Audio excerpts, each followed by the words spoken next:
আপনাদেরকে বলেছি একটা গল্প বলি। গল্প বলো। এগুলো বক্তব্য থেকে আলেম ওলামাদের অনেক কাজ হবে। বাদশা হারুন রশিদ, বাদশা শাহজাহান, বাদশা শাহজাহান, তার কাছে একটা লোক এসেছে। তার লোকটা একটা বাঁশ কাঁধে নিয়ে এসেছে।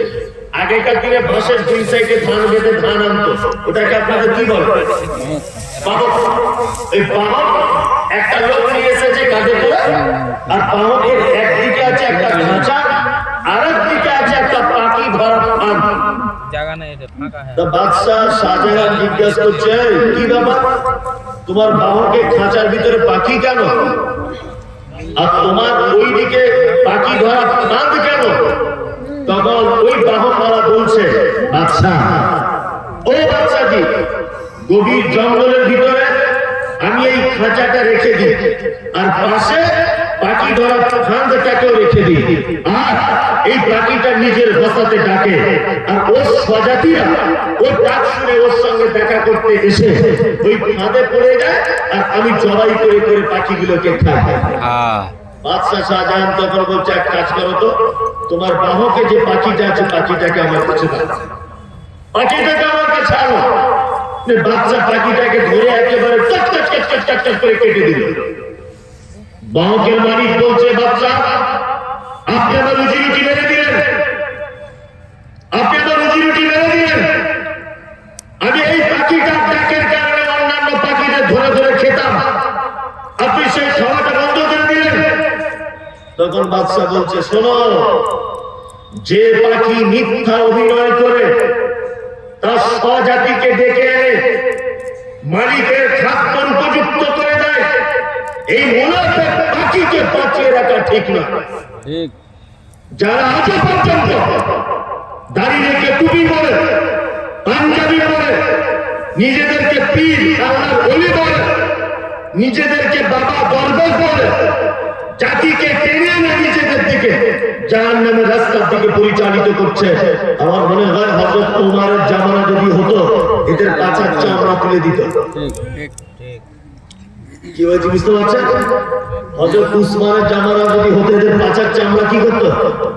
তুলে দিত। আল্লাহ জাতিকে আলেম ওলামাদের কাজ জান্নাতের দিকে আনা, জান্নাতের পথে দেখিয়ে দেওয়া, এটা আলেম ওলামাদের কাজ। কিন্তু আজকে সব থেকে বড় ধোকায় পড়ছে মানুষ এই বড় পাঞ্জাবি টুপিওয়ালা আমাদের মতো মানুষদের জন্য। মানে চিনতেই পারছে না মানুষ যে কে আলেম আর কে বক্তা আর কে শ্রোতা আর কে যে কি বোঝা বড় মুসলিম। আর দাঁড়িয়ে পেচ্ছাপ করে কিচ্ছু জানে না। জলসার দিনে বড় স্টেজে পাঞ্জাবি পরে আর পায়জামা পরে এমন করে বক্তব্য রাখছে যে এই মনে হচ্ছে ইসলামের সব থেকে বড় লিডার, সব থেকে বড় লিডার। কি বলছি বুঝতে পারছেন তো? আল্লাহ। আর সব থেকে বড় যে জায়গাটা সর্বনাশ হচ্ছে সেটা কি জানেন তো? বিজেপি যেমন কিছু ধর্ম না জানা মানুষকে নিয়ে রাজনীতি করছে, বিজেপি সরকার, শুভেন্দু অধিকারী, যারা ধর্ম বুঝে না তাদেরকে নিয়ে বিশাল হিন্দু দরদ দেখাচ্ছে। অরিজিনাল যারা হিন্দু, অরিজিনাল যারা সনাতনী বা হিন্দু ধর্মগ্রন্থ পড়ে যারা হিন্দু হয়েছে, তারা কোনোদিন মুসলিম বিদ্বেষী হতে পারে না। কি বললাম বুঝলেন না? তারা মুসলিমদের সঙ্গে সম্প্রীতি বজায় রেখেই চলতে চায়।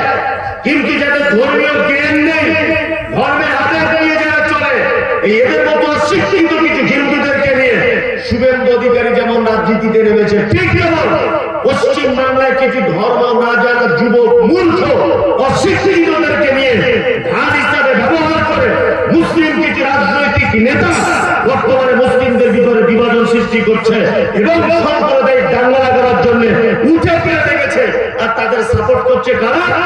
না যারা ধর্মগ্রন্থ কিছু ধর্মীয় মুসলিম নামধারী, ধর্মের কিচ্ছু বোঝে না, ইসলামের কিচ্ছু বোঝে না, তারা লেগেছে। আমি অবাক হয়েছি, অবাক।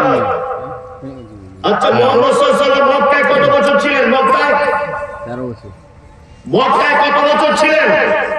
13 বছর। কত বছর? আল্লাহ নবী সাল্লাল্লাহু আলাইহি ওয়াসাল্লাম মক্কায় ছিলেন